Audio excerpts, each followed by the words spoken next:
Buen día a todos. En este video hablaremos sobre el marco jurídico de la responsabilidad legal para los servidores públicos y particulares dentro de la rama de la construcción.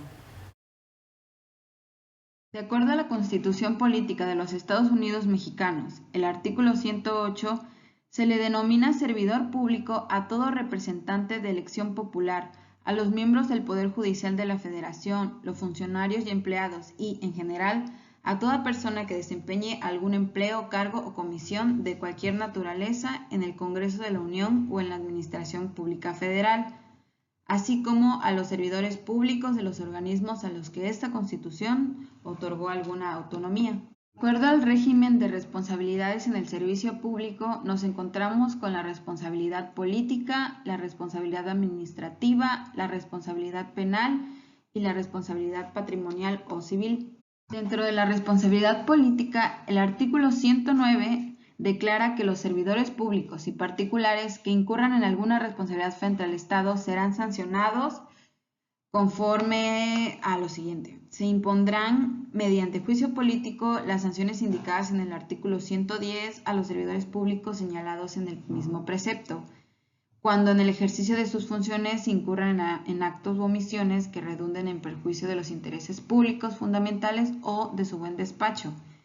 Es importante mencionar que el juicio político no procede por mera expresión de ideas. Conforme a la responsabilidad administrativa, el artículo 109 nos dice que los servidores públicos y particulares que incurran en responsabilidad frente al Estado serán sancionados por actos u omisiones que afecten la legalidad, honradez, lealtad, imparcialidad y eficiencia que deben observar en el desempeño de sus empleos. Estas sanciones serían amonestación, suspensión, destitución, inhabilitación y sanciones económicas. La Ley General de Responsabilidades Administrativas regula los principios y obligaciones que rigen la actuación de los servidores públicos, establece las faltas administrativas graves y no graves y prevé las sanciones aplicables por los actos u omisiones que estos incurran.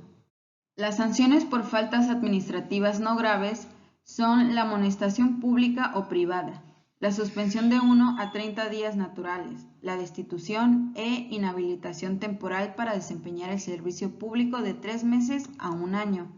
En cambio, las sanciones por faltas administrativas graves son la suspensión de 30 a 90 días naturales, la destitución, la inhabilitación de 3 meses a 20 años, la sanción económica estaba de una multa de hasta 2 tantos del perjuicio causado y la indemnización por el total del daño causado.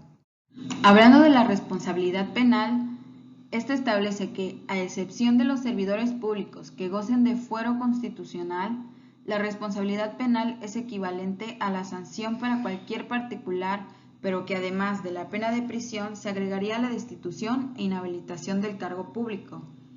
De acuerdo a la Constitución Política del Estado de Puebla, el artículo 126 establece que el gobernador, los diputados, el auditor superior, los magistrados y consejeros de la Judicatura del Poder Judicial del Estado, durante el periodo de su encargo podrán ser sujetos a proceso penal por cualquier delito. La responsabilidad civil es la obligación generada para la reparación de daños derivados del incumplimiento de deberes establecidos en un contrato o ley. Para su existencia se requiere de una persona que incumple el deber y de otra que resiente el incumplimiento. La responsabilidad civil funciona como un mecanismo de derecho para compensar un desequilibrio por pérdidas o daños ocasionadas por el deudor. Se encuentra regulado por el Código Civil Federal y de cada entidad, así como por el Código de Procedimientos Civiles. A la fecha, no hay una regulación única con aplicabilidad nacional.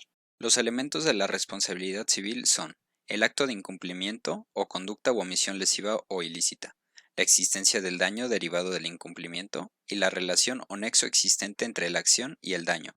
Propiamente, el daño es toda lesión o pérdida de algún bien de índole material, psíquica o espiritual, de modo que el daño no es ocasionado solamente en objetos, cosas o derechos, sino también en la intimidad de una persona.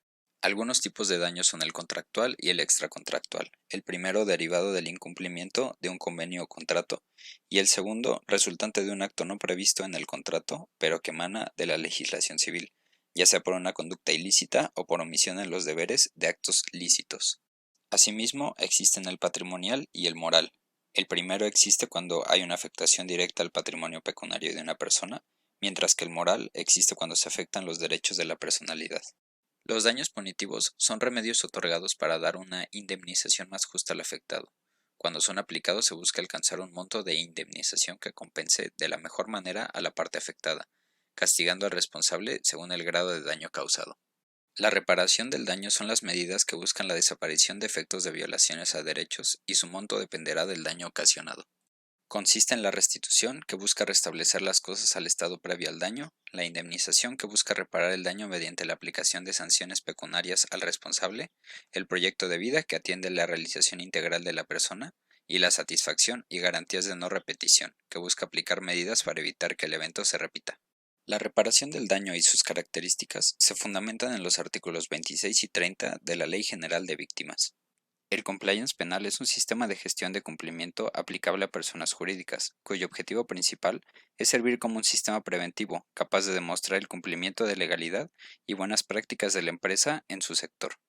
Entre sus ventajas, el compliance atrae nuevos clientes inversores, detecta irregularidades e ineficiencias, forma una nueva manera de hacer negocios y evita multas, disolución de la persona jurídica, suspensión de actividades, entre otras sanciones. Como desventajas, el compliance requiere de una inversión considerable para elaboración de códigos éticos, detección de riesgos y configuración de procedimientos, además de requerir personal especializado.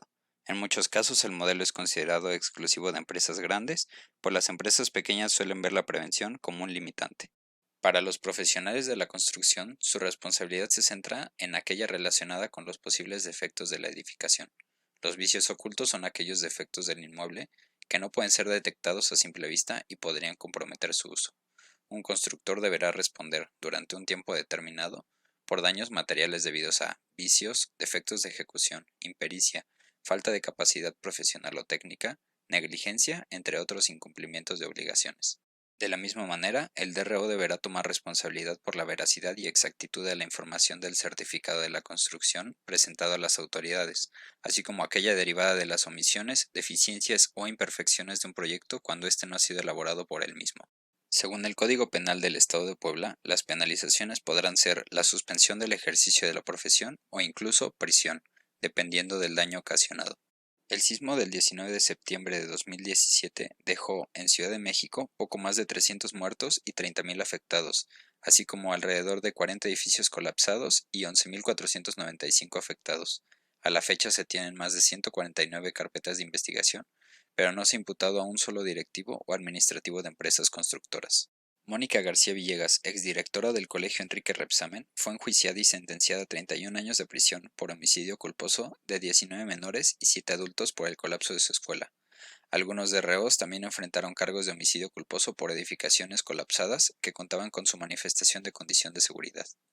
En autopsias realizadas en 28 edificios afectados, se detectó que el reglamento de construcción es ignorado por autoridades y constructores, que el grueso de ciudadanos atrapados dentro de edificaciones se presentaron en edificios que tuvieron modificaciones para aumentar el margen de ganancias, documentos firmados sin revisión por parte de DROs y permisos expedidos por la autoridad sin revisión de planos o usos de suelo.